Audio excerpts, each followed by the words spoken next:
과학과 응용과학과 기술이 무엇인지를 배웁니다. 자, 서론으로 넘어갑시다.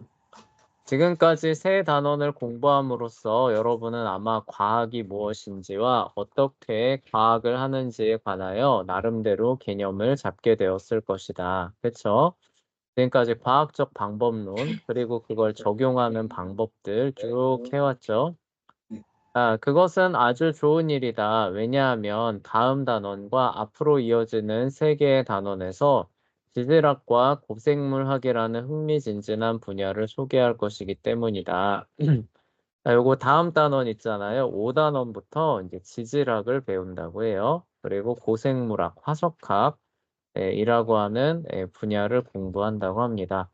왜 그러냐면은 이 부분에서 이제 반기독교적인 내용들이 많이 나오잖아요. 그래서 이거를 과학적으로, 그쵸? 우리도 하지만 신앙적으로 고찰하는 부분을 진행해야 되기 때문에 요 다음 단원에서 그것을 이제 진행한다고 합니다.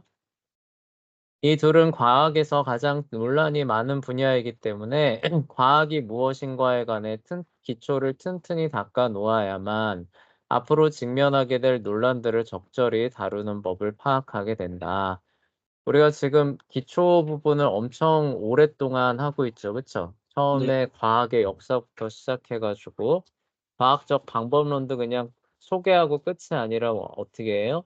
계속 적용하는 방법들을 계속 말해주고, 그쵸? 그 한계들을 계속 주의시키면서 왔던 이유가 사실 이런 것 때문에 그런 거예요. 이런 분야에서 반기독교적인 내용이 많이 나오는데 왜 그런지를 이제 이해하고 또 기독교적으로 접근하려면은 또 어떻게 해야 되는지를 알려면은 과학이 무엇인가에 대한 기초를 우리가 잘 알고 있어야만 되는 겁니다. 그래서 이 앞부분에 그렇게 많은 그 노력을 했던 거예요.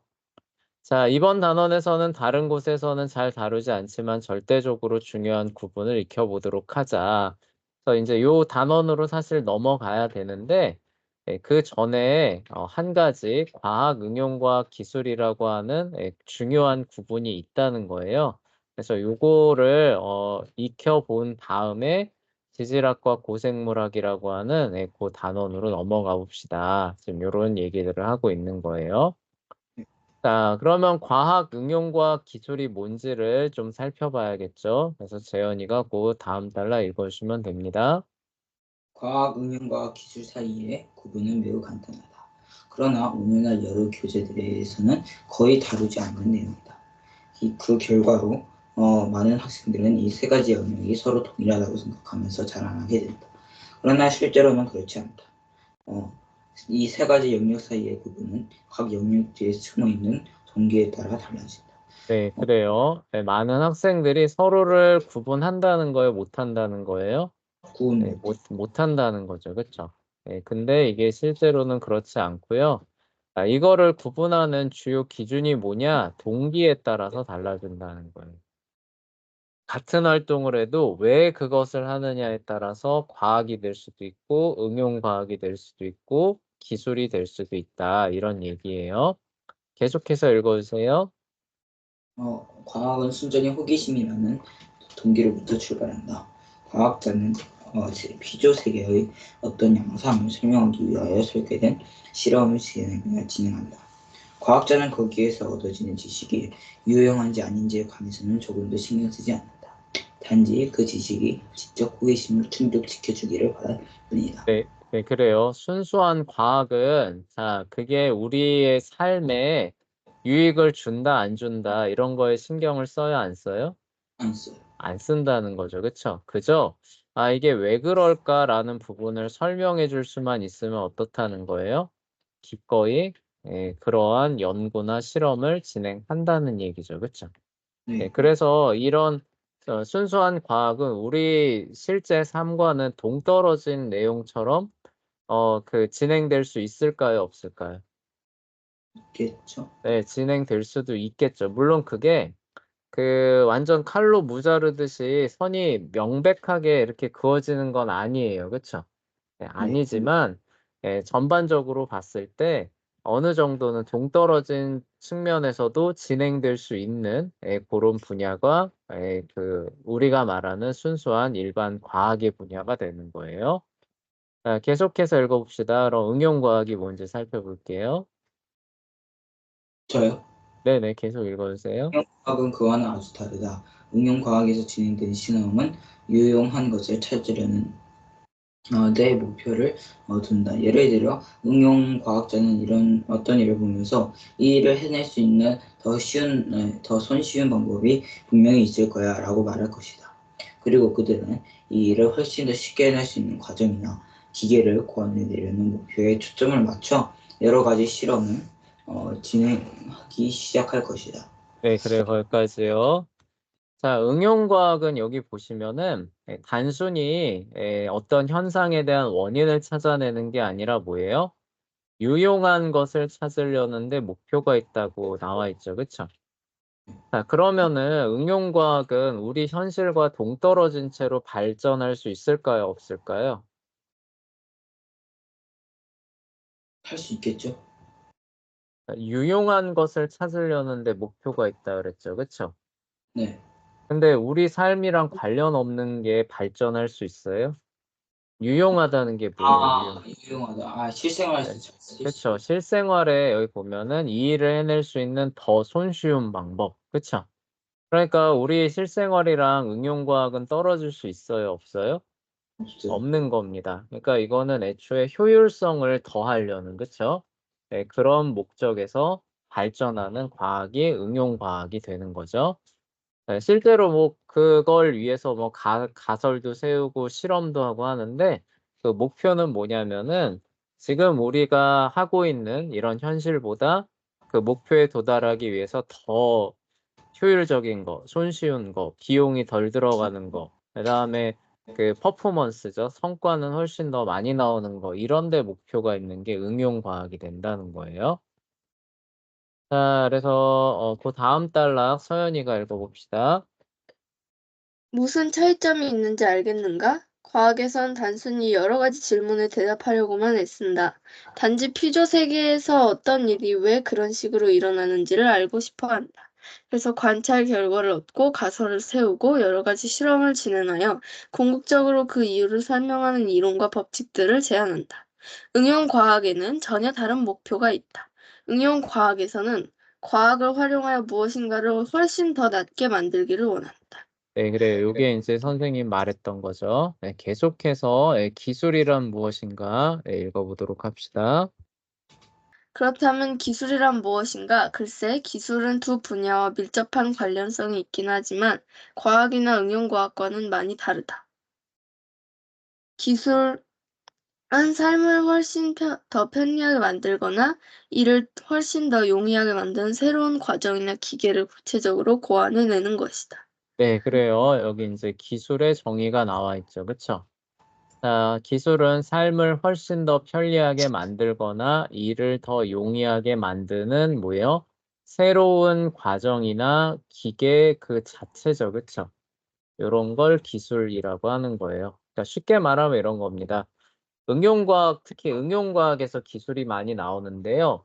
무언가를 효율적으로 하려고 해서 실험도 진행하고 하다 보면은 뭐가 쌓일까요? 노하우가 쌓이겠죠. 그쵸? 네, 네. 어떻게 하면은 더 효율적으로 나오겠구나라는 노하우가 쌓일 거 아니에요. 그쵸? 네. 네, 그럼 그게 바로 곧 뭐라는 거예요? 응용. 기술이라는 거예요. 그러면 네, 노동하는 사람들 그 속에는 거의 네. 일하거나 그런 사람들 속에는 거의 응용과학이 많이 섞여 있겠네. 응용 과학을 수행하지는 않지만, 응용 과학의 목적에서 시행하지는 않지만, 예를 들어서 일을 한다고 해봅시다. 일도 여러 번 하다 보면 어때요? 노하우가 생기죠. 그쵸?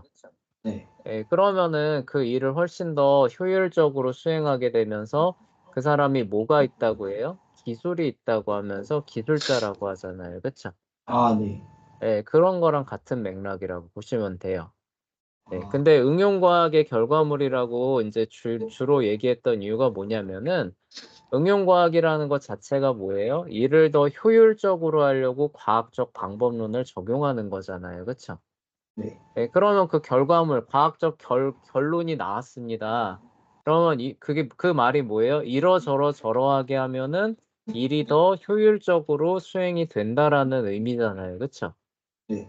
네, 그 결과물 자체가 곧 뭐예요?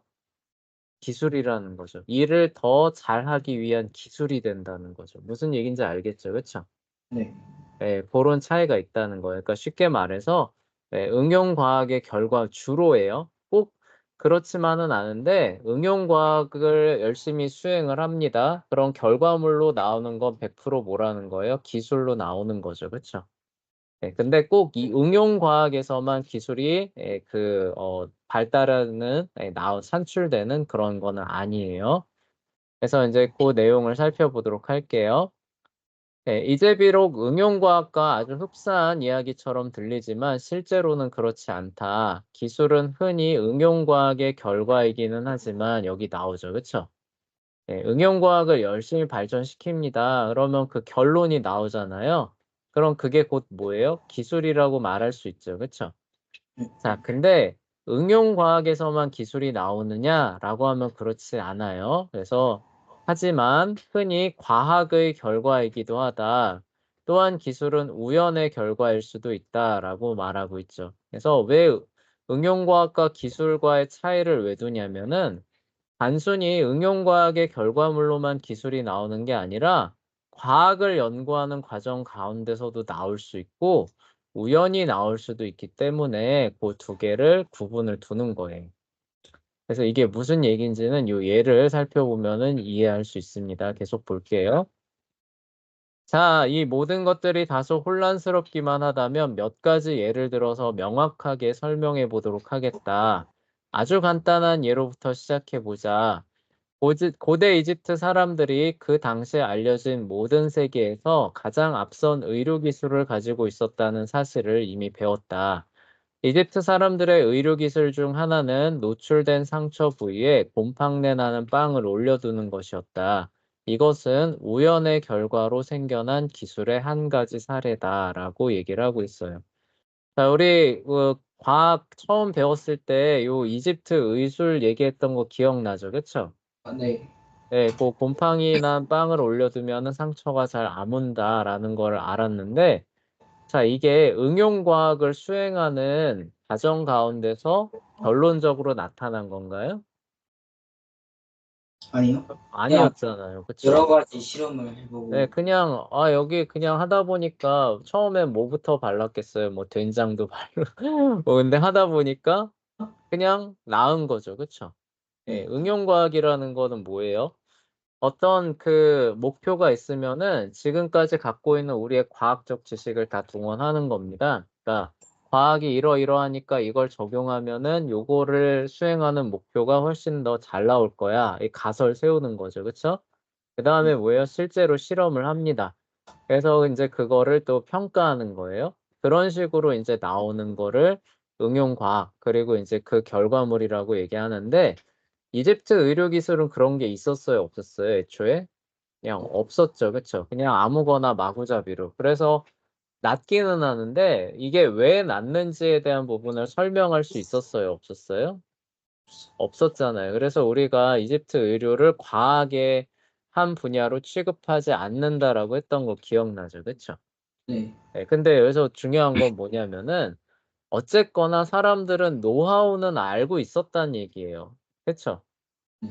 예, 어쨌거나 그 이집트 의사한테 가면 어때요? 나름의 기술, 노하우를 가지고 빵을 올려둠으로 해서 상처를 치료해 주는 일을 했죠. 그쵸?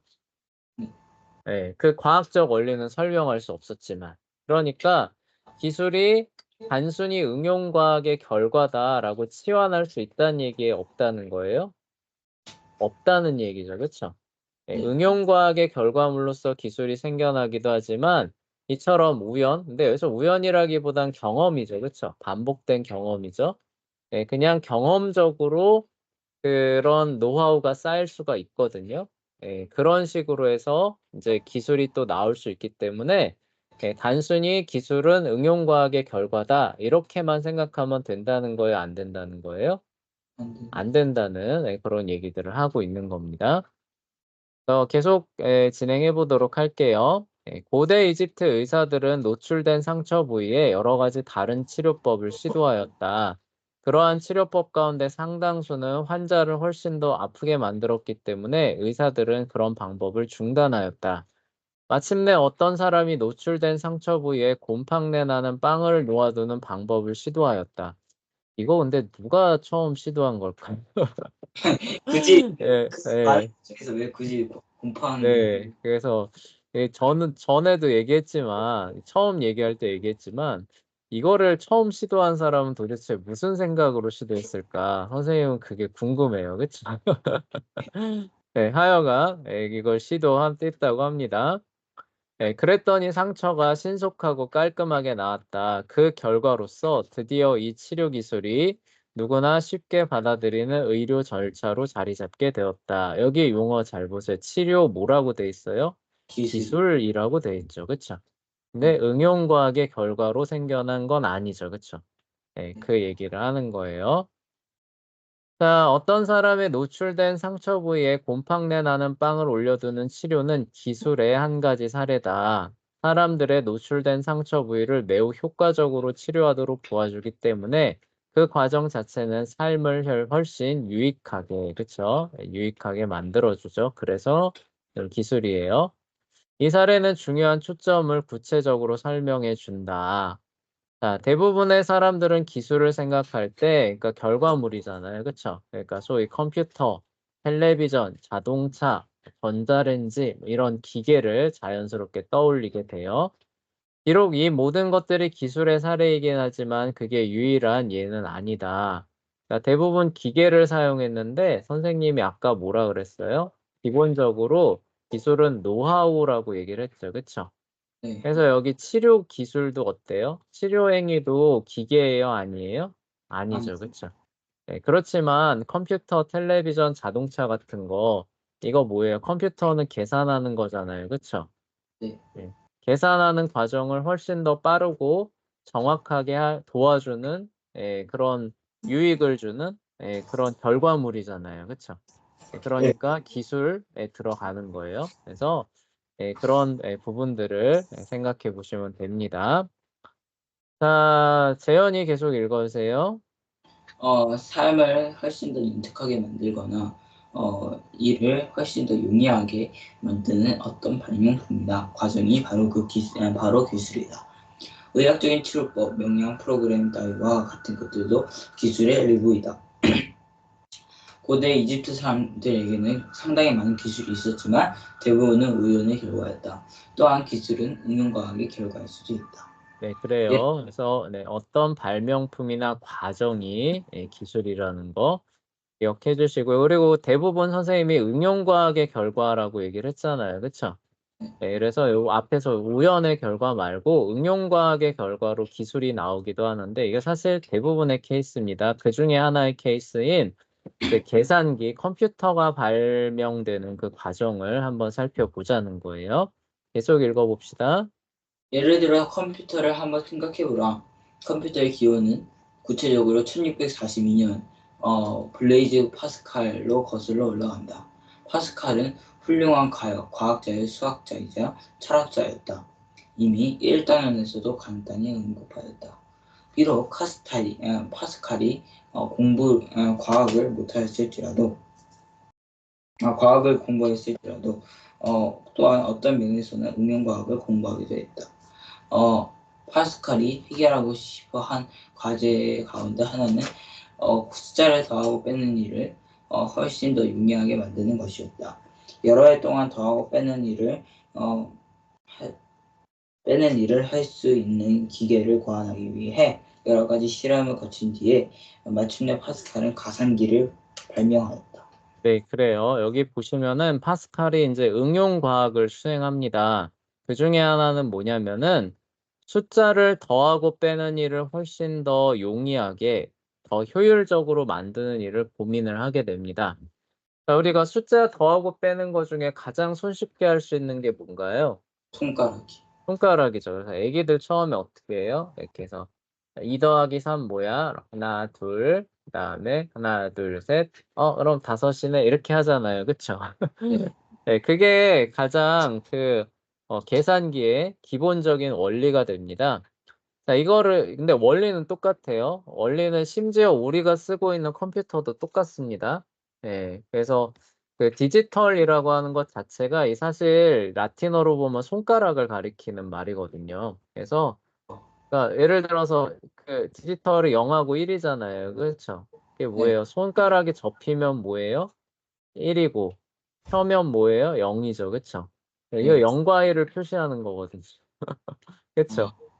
네. 예, 그 똑같은 거예요. 컴퓨터도 다 0과 1로만 구성되는 거 알죠? 그쵸?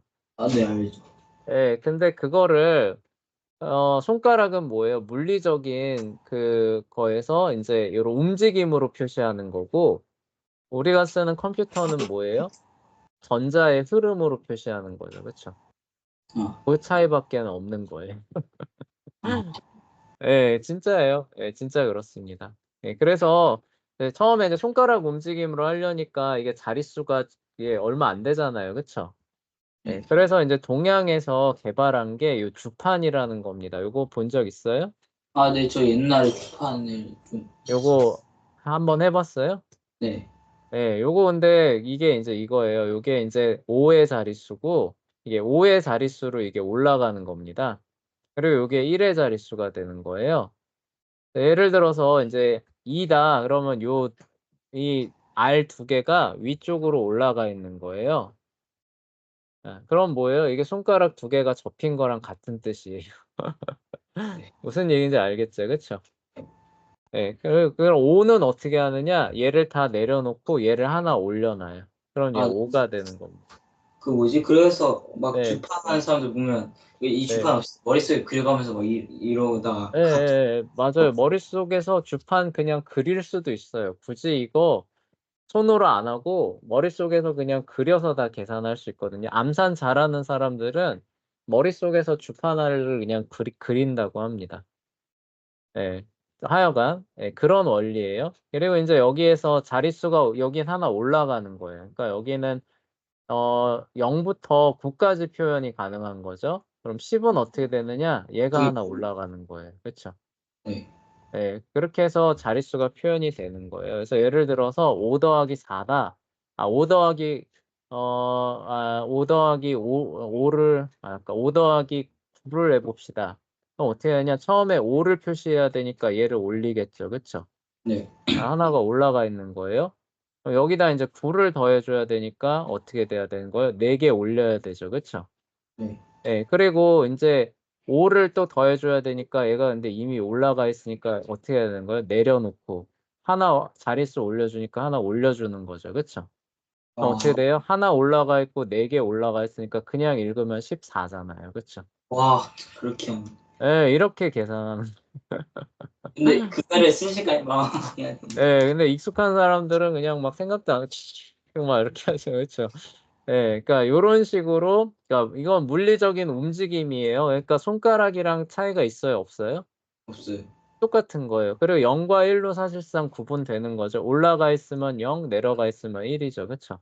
네. 네, 이런 식으로 구성되어 있는 게 이제 주판인데, 이건 동양에서 주로 사용한 거고, 이제 여기서 말하는 파스칼 있잖아요. 그쵸? 네. 이 파스칼이라고 하는 사람이 이런 가산기, 덧셈을 할 수 있는 이 가산기를 만들어냅니다. 여기 보시면 이게 자릿수예요. 1의 자리, 2의 자리, 3의 자리, 4의 자리, 5의 자리, 6의 자리, 7의 자리 이렇게 올라가는 거거든요. 10의 자리, 100의 자리, 1000의 자리 이렇게 올라가는 겁니다. 근데 어떻게 돼 있냐면은 이 밑에 이런 축이 있고 여기에 그 톱니바퀴가 이렇게 있는 거예요. 아, 근데 톱니바퀴가 어떻겠어요? 이 자릿수마다 이렇게 맞물려 있는 거예요. 톱니가 이렇게 있으면은 여기 이렇게 톱니가 이렇게 있겠죠. 그쵸? 네. 여기 이렇게 맞물려 있는 겁니다. 근데 우리가 생각해 봐야 되는 게 옆에 있는 톱니가 이만큼 커요. 지름이 이 정도 됩니다. 근데 맞물려 있는 톱니가 이렇게 작아요. 그러면 얘가 돌아가는 속도가 같을까요? 다를까요? 다르겠죠. 다르겠죠. 그쵸? 그러니까 잘 생각해 보세요. 얘가 한 바퀴 도는 동안에 얘가 10분의 1바퀴만 돌게 한다. 그러면 이게 뭘 의미할 수 있는 거예요? 저게 1이고 이게 10이다. 그렇죠. 그리고 여기 또 맞물려져 있는 게 얘가 한 바퀴 도는 동안, 그러니까 얘가 한 바퀴 도는 동안에 100분의 1만큼만 돌아가게 정교하게 톱니를 구성하면 어떨까요? 얘가 저건 100바퀴, 예, 얘가 100바퀴 돌아가면 얘가 한 바퀴 돌아가겠죠. 그쵸? 네. 예, 그리고 그 돌아가는 거에 따라서 여기 있는 그 표시가 하나씩 돌아가면 어떨까? 한 바퀴 돌아갈 때마다 하나씩 올라가는 거예요. 한 바퀴 돌아가면 여기 있는 애가 1 이런 식으로. 이렇게 되면 그러면 엄청 그쵸? 빨리 돌아가야 되겠는데요. 네, 그렇죠. 만약에 그 100 한다 그러면 100바퀴 막 돌려야 돼. 그럼 어떻게 돼요? 그럼 여기가 1, 0, 0 되겠죠. 얘는 한 바퀴만 돌아가고. 무슨 얘기인지 오. 알겠죠? 네. 네, 그렇게 해서 100을 표시하는 겁니다. 예, 그리고 인제 여기다가 20을 더해야 돼요. 그럼 어떻게 돼요? 20바퀴 돌리면은 여기 120 써져 있겠죠. 아. 그러니까 덧셈을 하는 게 아니라 뭐예요? 수를 읽고 바퀴만 돌리면 어떻게 되는 거예요? 자동으로 계산이 되게 나오도록 톱니의 크기를 달리해서 만들어 준 기계가 여기서 말하는 가산기, 우리가 방금 읽었던 여기 뭐냐, 방금 읽었던 이 파스칼이 만들어낸 가산기가 됐던 거예요. 근데 이 원리는 이거랑 달라요, 틀려요? 똑같죠, 그쵸, 사실상. 네. 예, 움직임으로 계산하는 거잖아요, 그쵸? 근데 이거는 0과 1의 움직임을 사람이 계산을 해줘 가지고 넣는 거잖아요, 그쵸? 올리고 내리고를 해 줘야 되는 거죠, 그쵸? 근데 파스칼의 계산기는 어때요? 예를 들어서 1 만큼 한다라고 했을 때 사람이 그걸 올리기 위해서 막 생각을 할 필요가 있어요, 없어요? 그게 다 어디에 구현이 돼 있는 거예요? 톱니바퀴의 크기에 이미 다 구현이 돼 있죠. 사람이 하면 되는 건 뭐예요? 그냥 돌리기만 하면 되는. 그렇지만 이거는 뭐예요? 이거는 사람이 자릿수를 다 찾아서 올리고 내리고를 다 지정해 줘야 되는 거잖아요, 그쵸? 네. 예. 고런 차이가 인제 있는 겁니다. 어쨌거나 인제 이 가산기도 굉장히 큰 혁신 중에 하나였는데, 이게 응용과학의 사례라고 볼 수 있는 게 뭐냐면은 파스칼이 인제 그 숫자 더하고 빼는 일 때문에 인제 고심을 한 거예요. 맨날 반복되는 일이었고 숫자 더하고 빼는 일이 어떻게 보면 단순하잖아요. 그쵸? 근데 할 일이 너무 많은 거예요. 그러니까 이거를 좀 대체할 수 있는 어떤 방법이 없을까 고심고심하다가 요런 가산기를 만들었는데, 왜 가산기냐? 덧셈밖에 못해서 그런 거예요. 아. 예, 덧셈밖에 못해서 이 가산기라고 하는 빼기는 겁니다. 안 근데 됐어요. 빼기는 인제 그 보수라고 하는 게 있거든요. 예, 나중에 선생님이 얘기해 줄 텐데 그러니까 빼기를 덧셈으로도 표현할 수 있어요. 우리 아. 컴퓨터도 그렇게 표현해요. 우리가 지금 쓰는 컴퓨터도 빼기를 덧셈으로 다 표현합니다. 보수라고 하는 걸 취해서 덧셈을 해 주면 뺄셈의 효과가 나오거든요. 안에 그거를 통해서 구현했다고 하더라고요. 그래서 더하기 빼기가 가능한데 실제로 원리적으로 보면 덧셈만 가능하기 때문에 가산기 에딩 머신이라고 이름을 붙였다고 합니다. 재밌죠, 그쵸? 네. 네, 근데 이게 왜 응용과학이냐? 맨날 수기로 더하기 빼기 하다 보니까 어때요? 오른. 힘들죠. 예. 네. 그리고 '아, 이거 좀 더 효율적으로 할 수 없을까?' 생각하다가 이제 그 생각을 한 거죠. 자기가 갖고 있는 과학 지식을 생각한 거죠. '아, 톱니바퀴의 크기, 이 속도, 그쵸? 아, 10분의 1 비율로 맞추면 10의 자리가 표현 가능하겠구나.' 가설 세우고 실제로 해 보니까 어때요? 되죠. 그쵸? 그리고 그 결과물로 나온 발명품이기 때문에 응용과학의 사례로서 우리가 요거를 얘기할 수 있다라는 겁니다. 자, 다음으로 넘어가 볼게요. 자, 서연이가 읽어 봅시다. 세월이 흐르면서예요. 세월이 흐르면서 이 가산기에 많은 진보가 있었다. 모두 숫자에 관한 정보를 지속적으로 알아내는 일을 훨씬 더 쉽게 만들려는 시도였다. 드디어 곱하기와 나누기도 가능한 가산기가 만들어졌다. 시간이 지나면서 사람들은 점점 더 복잡한 문제들을 해결하면서 이전에 계산한 결과를 기억하게 만드는 법을 알아냈다. 이 모든 일들이 기어, 막대기, 축으로 구성된 기계를 통하여 이루어졌다. 네, 그래요. 예, 시간이 지나면서 당연히 어떻겠어요? 여기서 멈췄을까요? 아닐까요? 아까 얘기했던 것처럼 재현이가 말했던 것처럼 불편한 점이 당연히 있었겠죠. 그쵸? 네. 네, 그러니까 이거 좀 더 잘할 수 없을까? 이제 그 중에서 이제 뭐예요? 더하기 빼기만 되니까 곱하기와 나누기도 좀 가능하게 할 수 없을까? 이거 생각한 거죠. 그쵸? 네. 네, 그래서 요것도 가능하게 이제 계량을 한 겁니다. 그리고 이제 또 하나는 뭐냐면은 이전에 계산한 결과를 기억하게 만드는 법, 이런 건 좀 없을까? 이런 것도 이제 생각을 하는 겁니다. 자, 그런 부분들도 추가를 이제 넣는 거예요. 추가해서 넣어서 이제 그 계산기 안에서 수행이 되게 되는 건데 놀랍게도 기어 막대기 축으로 이루어졌다. 우리는 이게 전자적인 방식으로 지금 이루어지잖아요. 그쵸? 네. 네, 옛날에는 뭐였다는 거예요? 물리적인 움직임으로 그걸 다 표현을 했다는 거예요. 어, 예, 그러니까 처음에는 그 계산 결과가 기억이 됐겠어요? 안 됐겠어요? 안 되겠죠. 안 됐겠죠. 그쵸? 근데 그런 부분들도 기억하게 하는 법을 이제, 그 마련을 하는 겁니다. 그렇게 해서 이제 계속 이제 발전을 해가고 있는데, 근데 그 단점이 뭐냐면은, 많은 양의 이제 계산을 하려고 하다 보니까 이제 복잡해지잖아요. 그쵸? 톱니바퀴의 수가 점점 더 크고 많아지게 되겠죠. 그쵸? 네. 네, 그러다 보니까 이게 사람이 돌리기가 어려워지는 거예요. 무슨 그러려면 네. 이게 음속으로 막 네, 진짜 그러니까 심지어 어떤 제한까지 나오게 되냐면은 이 축을 돌리는 거를 이때 이제 증기기관이 발명이 되거든요. 그러니까 철마 있잖아요. 그 기차를 움직이는 증기기관으로 이 축을 돌리는 그거를 설계하는 그런 일까지 있었어요. 어, 예, 그러니까 계산기 하려면 어떻게 해야 되는 거예요? 석탄 퍼서 넣고 물 끓여 가지고 그쵸? 예, 증기 나오는 거 있잖아요. 수증기로 이제 터빈 돌리듯이 터빈은 아니죠. 터빈은 저기 그거 내는 거니까 전기 만들어내는 거니까. 피스톤 돌리는 그쵸? 예, 그런 걸로 인제 이거를 축을 돌려서 계산을 하려는 그런 부분까지도 제한이 됐었습니다. 그러니까 인제 사람들이 당연히 어떻게 돼요? '아 이거 좀 더 개선할 필요가 있지 않을까?' 이런 생각했겠죠. 그쵸? 예, 네. 그래서 인제 드디어 1900년대로 넘어오니까 단순한 물리적인 움직임이 아니라 전기 현상을 이용해서 이런 부분들을 표현할 수 있다라는 것들이 인제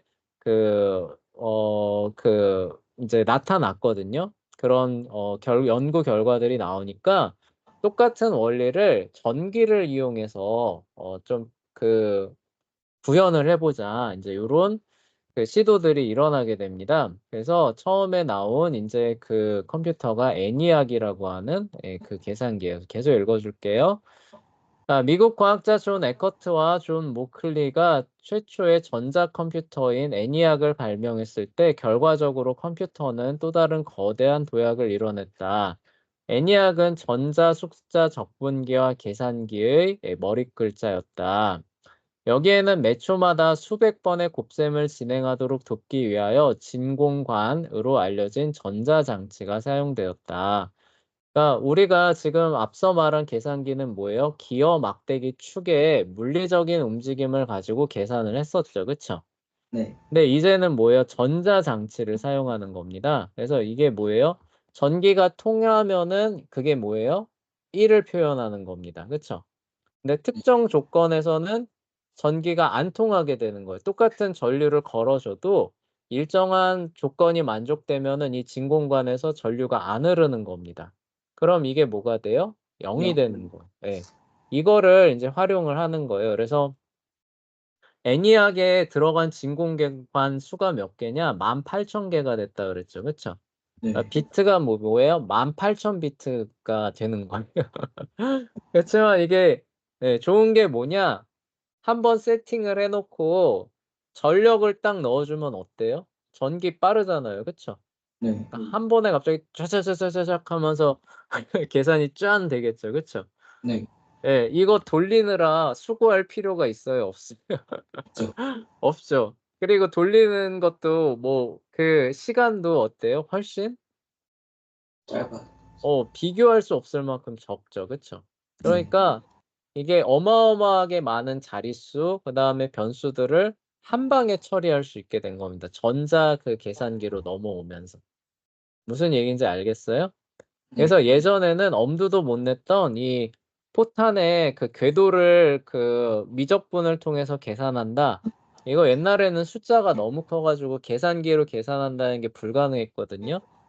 근데 진공관을 통한 전자 컴퓨터가 나오니까 이거를 몇 초 만에 20 초인가? 20초 만에 이거 제대로 배열만 해 주면은 20초 만에 계산을 해내는 그런 비약적인 발전이 있었다고 해요.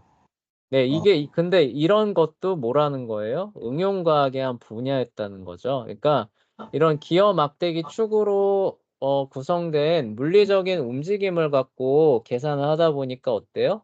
점점 자릿수가 커지고 계산이 복잡해지니까 나중엔 뭐예요? 증기기관을 활용해서 이 축을 돌려야 된다. 뭐 이런 식으로까지 인제 심해지니까 전기를 사용하면은 훨씬 더 그 당시 전기 현상이죠. 전기 현상을 활용해서 이걸 구현하면은 훨씬 더 빠르게 그쵸?